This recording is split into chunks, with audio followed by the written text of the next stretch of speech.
It is just after 12:45 a.m. here on the East Coast, or not the East Coast, in the Eastern Time Zone. I live in Indianapolis. This is not the East Coast, and it's late because the NBA is just awesome. And I was gonna watch this Timberwolves Nuggets game and probably do a video tomorrow, but Jokic had 47 at the end of regulation, so now I have to talk about that. I need to talk about Giannis, and I also need to talk about Steph Curry, who went for 52 points. I mean, the dude just had a day: 52 points, 10 rebounds, 8 assists, 5 steals, and a big Warriors win over the Grizzlies as the Western Conference continues to be insane as all those teams continue to jockey for position. Steph Curry's the most fun player to watch score 50 points in the history of basketball. Now, if you want to argue Kobe or Allen Iverson or even Gilbert Arenas, kind of your more flashy ball handlers, I get it. That's fine. But watching Steph Curry run off screens and score that way, and then score on back cuts, and then he's got, in my opinion, the second best handle ever behind Kyrie, and you see him handle the ball and then take a tough step back three over Zach Edey. That's what he did tonight, and just consistently hit tough shots. And there's never been a player in the history of basketball that strikes as much fear into the hearts of their opponents as Steph Curry does. It is just incredible what he looks like when he has nights like this where he shoots 12 of 20 from three. Like, he took 31 shots, he made 16 of them. Yeah, I don't think he shot enough, because like that is just how good this guy is. He's the best shooter ever. That's not a hot take. And he will be the best shooter ever for a very long time. Because of the way that the game's played now, there are going to be plenty of players who come along who make more career threes than however many Steph Curry ends up with, just because of the style of play. But we are not going to see a player come off screens, shoot off the bounce, and just do everything the way that he does. I mean, it is just nothing short of incredible. And I know he's the best shooter ever because he strikes fear into the hearts of defenses like no one we've ever seen before. LeBron James, great player ever. You could say he's the best player ever. When he catches the ball, obviously people pay attention to him, but there is no panic, there is no hurry to make sure that you get a hand up the same way that there is with Steph Curry. I mean, when that guy catches the ball, if he has a foot and a half, 18 inches worth of space, you're like, crap, that's it's way too much room.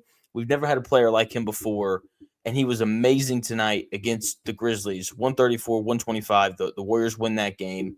They are now 44-31 as the Western Conference just continues to be nothing short of an absolute madhouse. The Nuggets look like they're potentially about to lose to the Timberwolves. I started this because I'm going to close with Jokic and their whole team. But as of right now, before this game's over, when you look at the Western Conference, the Warriors currently have the 5th seed because they just beat Memphis. It's a big deal. It's a huge deal. Obviously, you want to avoid the play-in. The Warriors took a major step in that direction tonight. Of course, the Warriors. In a game that they absolutely need, Steph Curry is just like, all right, let me drop 50 real quick. Because that's what he does. It's not just his ability to go crazy like this. It's in the playoffs. It's in a game 7. It's the second half of game 7 against the Houston Rockets. Where he goes crazy the year that they went 73-9 after going scoreless in the first half. He always goes crazy when the Warriors absolutely need him to.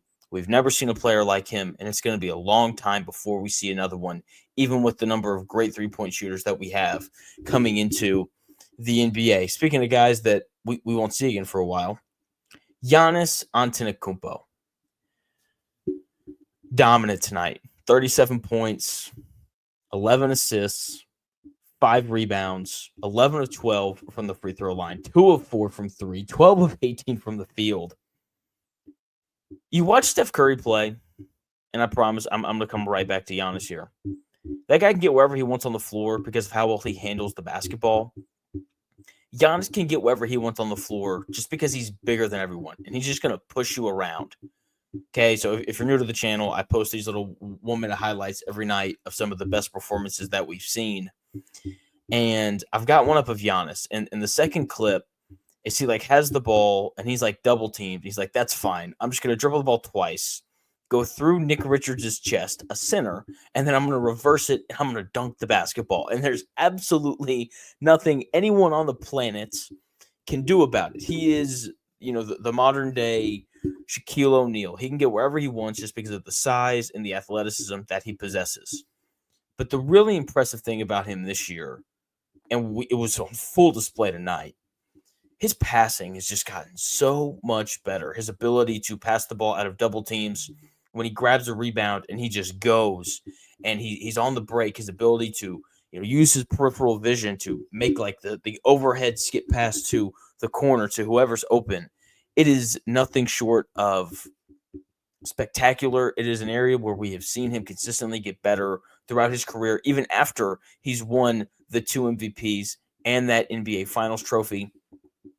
And that NBA Finals for him is a huge deal because if he didn't have that right now, the conversations around him would be wild. Like, this is one of the best players we've ever seen. He's one of the most unique players we have ever seen.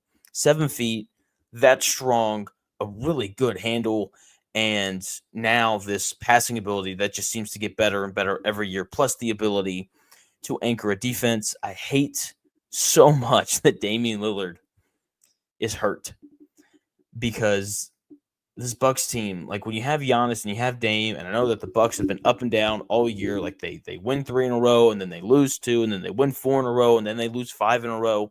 That's just kind of who they've been this year. That they had that one stretch during the in-season tournament where they won, I think, like 11 in a row, if I remember correctly, and they're 8 games over 500 because of that stretch. Outside of that, they've been a very average basketball team, and it's weird, and it speaks to the lack of help around Giannis, because if you have halfway decent players around Giannis, then you are immediately good enough to win an NBA Finals.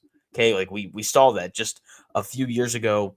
It's a shame that the Bucks haven't done a better job of surrounding him with talent. I would not be surprised in the slightest if he asked out this offseason. If he does that, watch out for Phoenix. I know everyone thinks Kevin Durant's going to Phoenix.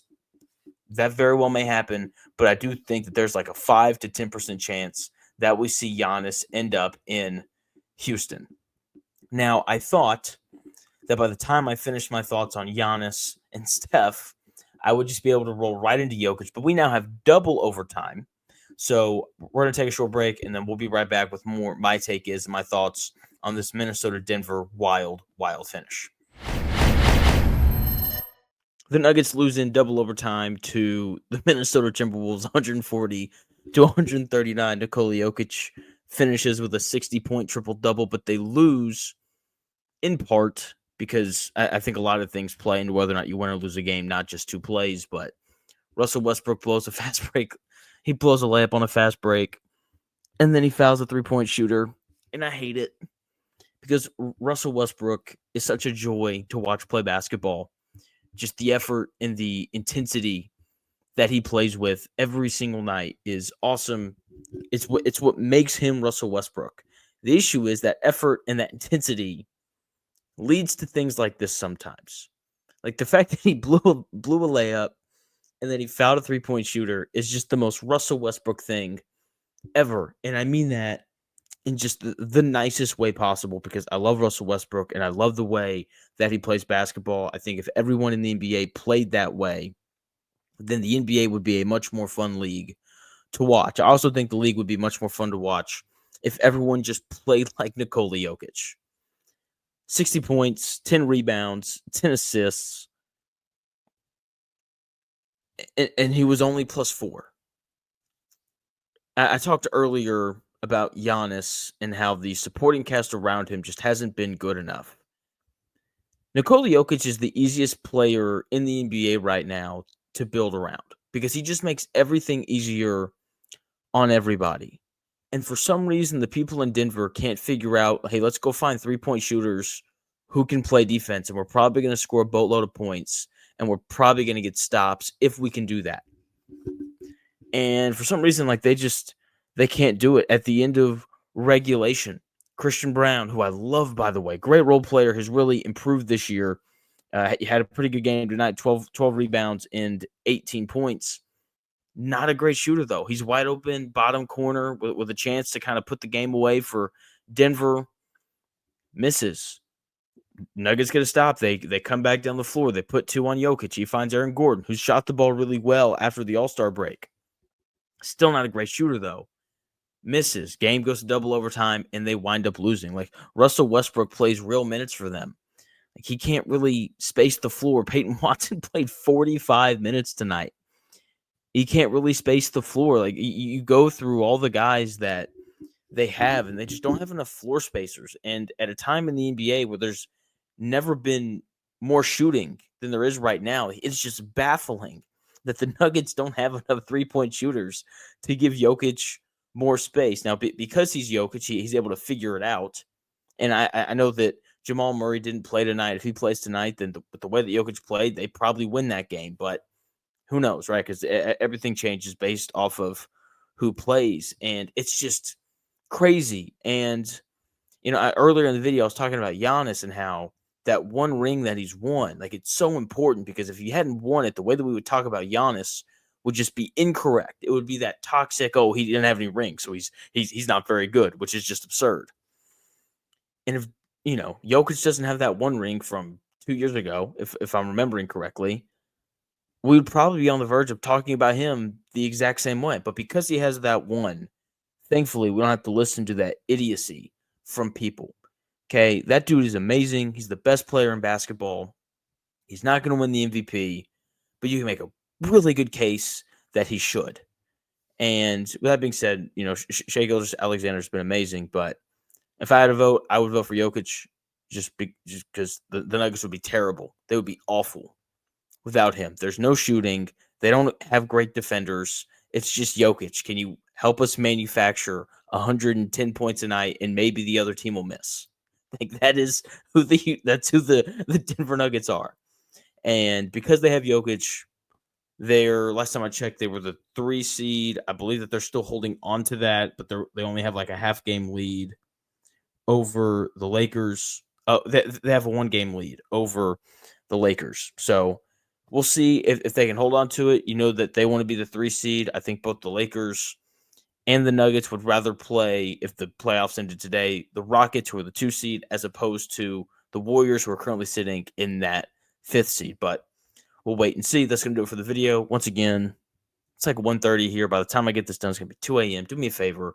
Like the video. Subscribe. I'm grinding my butt off. I'm putting out a whole bunch of videos. Hopefully you are enjoying them. If you are, let me know what you like, and let me know what you don't like in the comments below. Thank you again for checking out the video. I'll be back again with another video soon.